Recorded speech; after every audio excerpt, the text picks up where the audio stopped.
Alright, so it's day 3 of the Zombie Hunter build, and it did not rain. It was supposed to rain all last night and today. If you look outside, it is a beautiful day. Apparently it's going to rain. I just checked AccuWeather. It's going to rain at 6 today. Thunderstorm maybe, but only for an hour. So at least I'm out of the sun. It's going to be 80 degrees today.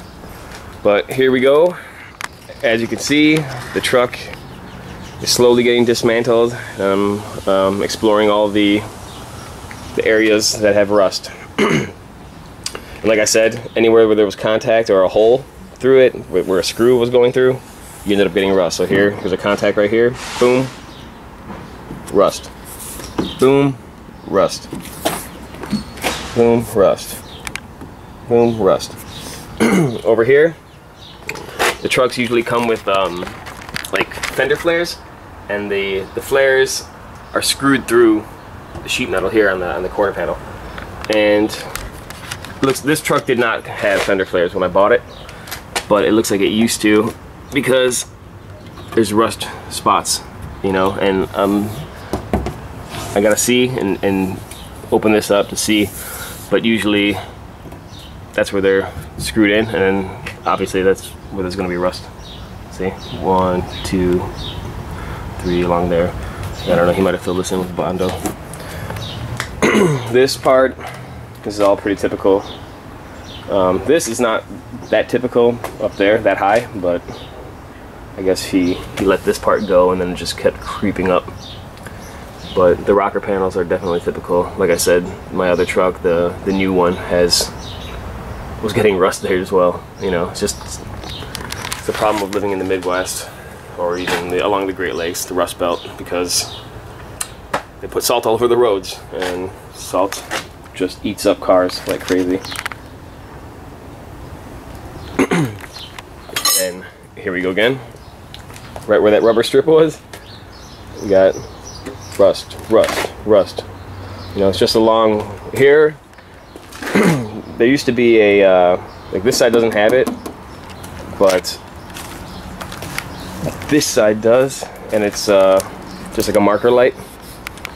So either it rusted through and he just got rid of it, or he maybe had an accident in this car. I don't know, because I looked in the headlamp and it looked like there was sitting water or something inside there.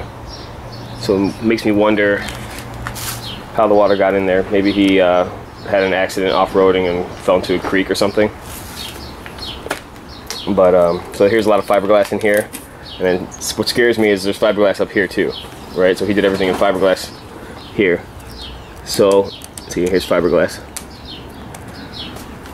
So I wonder if this whole section might be made. I have to take this whole piece off and look at what's going on here. So that's a scary part. This part was expected. That's just going to be an easy fix with sheet metal. And you know, it looks like he didn't really address all the rust issues. He just kind of covered them up by putting Bondo and fiberglass, and then spraying the truck. Because you can see, like, there's overspray all over the door latch. So he just did a quick job and put it on eBay. I ended up buying it. It was, you know, I was just browsing and saw the truck on there. It was going for cheap. I didn't even pay attention, to be honest with you. I didn't know it was a 230G.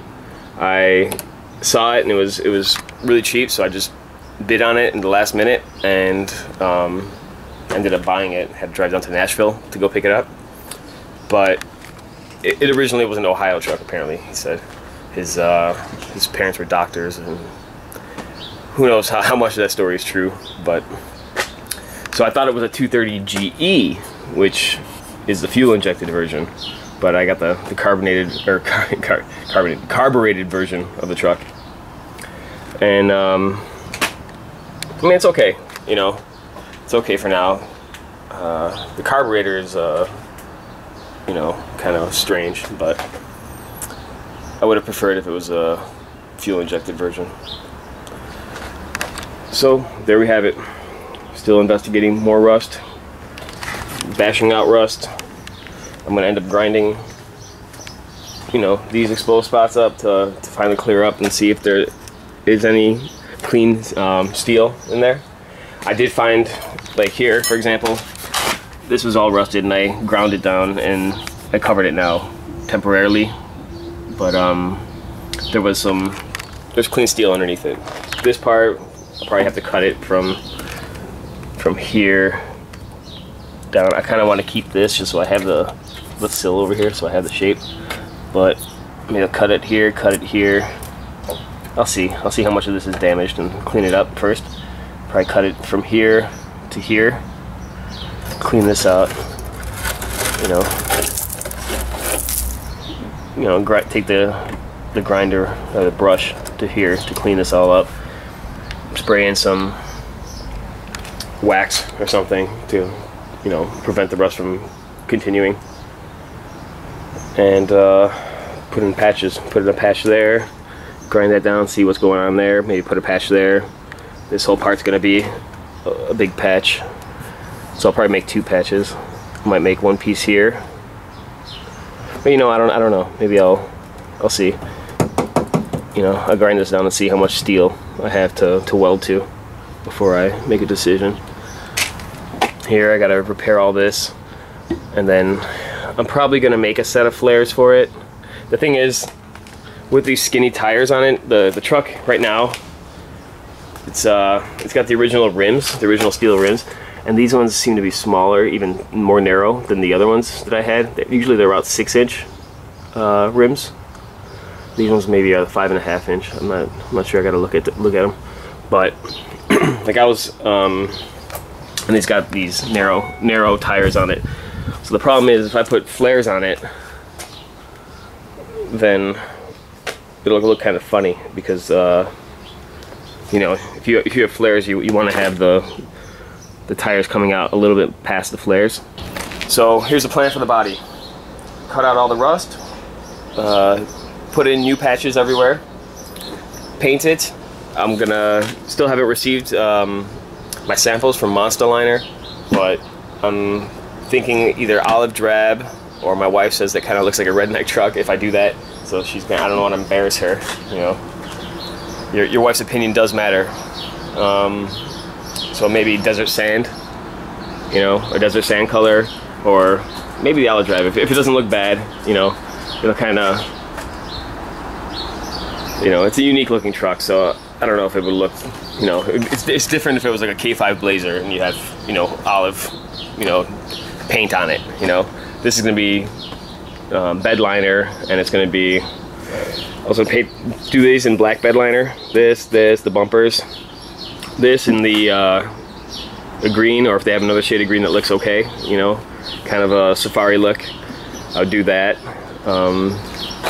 And then the top, you know, go with that tropical, you know, look, and make it in white. So it'd be white, green, or desert sand, and then black along there. So I think it would look good, you know.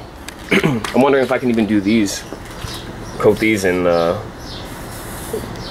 liner as well. I don't know. You know, I was going through them, and like I said, there's steel in them, right? And lo and behold, where is it at? There you go. You know, I was trying to take the pieces off, and here's where it was cut open, and you can see how it rusted through. So I'll probably have to remove that and fill that with a silicone, you know, kind of reshape it and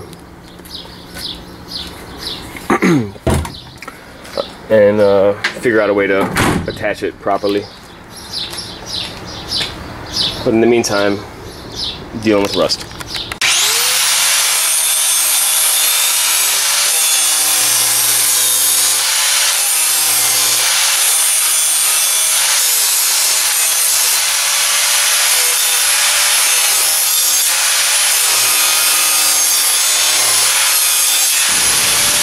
Alright, so again, I'm dealing with a lot of rot.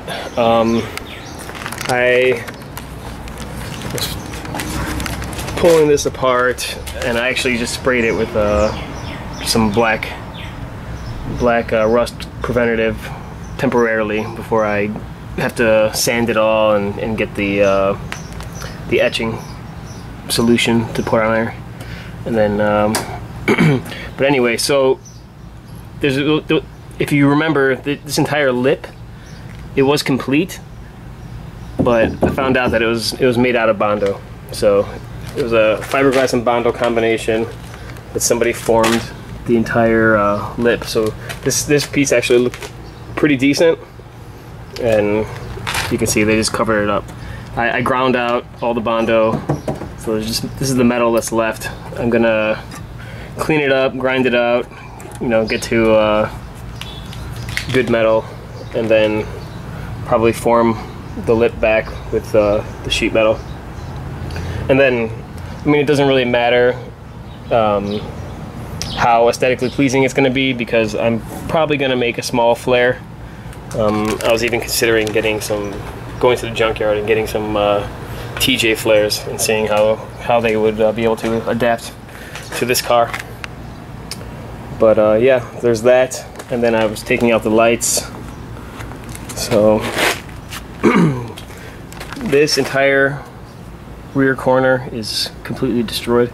So what I'm gonna do is probably cut it from here down here and just fabricate my own based off of that. I'll use that as a template to make my own, and then just weld it in place, because this metal up here is good. It's just that the corners here, you know, it started rusting from inside there, again, where you have any kind of holes going through the so the lights had to come through here, and then moisture just sat in there, you know, and then ate through.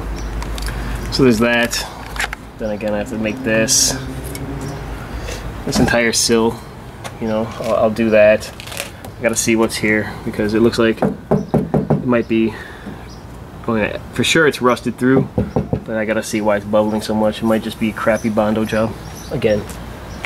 And then I'll have to just sheet metal sills here. And this, same thing, you know, I'll have to probably fabricate just this lower section. And it's a pain in the butt, because the screws, I had to use a Sawzall to get it off. The screws are, everything's just so rusted, you know. They're just sitting in water, so I couldn't even get a, I've been using WD-40 and trying to loosen everything up, and it's a pain in the butt, so I just sawed everything off. So that, I mean, this side, as far as I think that's the extent of the rust. You can see where I sprayed all the exposed rust. I'm gonna take the steel brush, you know, the grinder, and then the steel brush to all this and find out exactly what's good, what's bad. Right now it's still sort of a dismantling job and exploratory job where I'm finding what exactly I'm gonna need to do. And it's a huge headache, to be honest with you, but nothing I can't handle, I don't think. So hopefully once it's all done, and I'll fill in what I can, shape what I can with body filler once I do all the metal work, and then spray it all with primer, and then I'm just going to keep it on primer, and then again I'll put the monster liner over the entire truck. And hopefully I won't have to worry about rust for at least another 10 years. And then by that time, I'm sure this truck will be long gone. So that's that. Back to work.